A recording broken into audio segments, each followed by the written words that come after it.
Hello guys, এখন বাসা থেকে বের হয়ে গেলাম তাইফের উদ্দেশ্যে রওনা দেওয়ার জন্য। আর তাইফে যাব। আর এখন বিকেল পড়ছে আপনার বাকালাতে পানি খাওয়ার জন্য, কারণ রাস্তাতে অনেক প্রচুর পরিমাণ রোদ, তার জন্য আর কি। তো পানি নিলাম তিনটে, এই যে ছোটো ছোটো বোতল, তিনটা পানি। আমরা তিনজনে এখন ছোটো বাইক নিয়ে বের হয়ে গেলাম বাকালার থেকে। সামনে একটা 5 রিয়ালের মার্কেটে, এখানে চলে যাবো তাইফ আব্বাসিয়াতে। ঠিক আছে, তারা দেখতে থাকুন। গাড়ির জন্য অপেক্ষা করছিলাম, গাড়ি পেয়ে গেলাম। গাড়িতে এখন যাচ্ছি সামনের দিকে, দেখা যাক কতটুকু যাওয়া যায়। গাড়িতে উঠে তারপর গেলাম আবার ব্রিজের নিচ দিয়ে এখন যাবো বুড়ির বাড়ির সামনে। ঠিক আছে, দেখতে দেখুন বুড়ির বাড়িতে যে আমাদের নবীজি রাস্তার মধ্যে যে কাটা ফেলতো আর কি, ওই বুড়ি।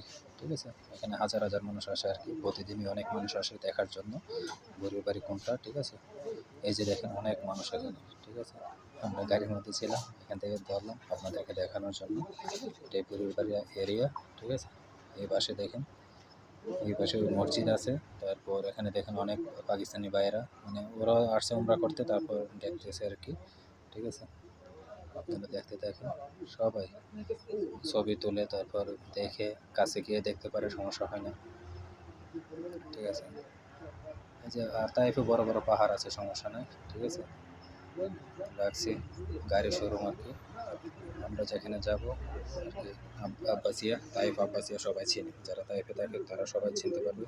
আর এখন কিছুক্ষণের মধ্যেই নেমে যাব। ঠিক আছে, চলে আসছি কাছাকাছি, এই যে চলে আসলাম। ওকে, বাই বাই। সবাই লাইক কমেন্ট শেয়ার করবেন, ধন্যবাদ।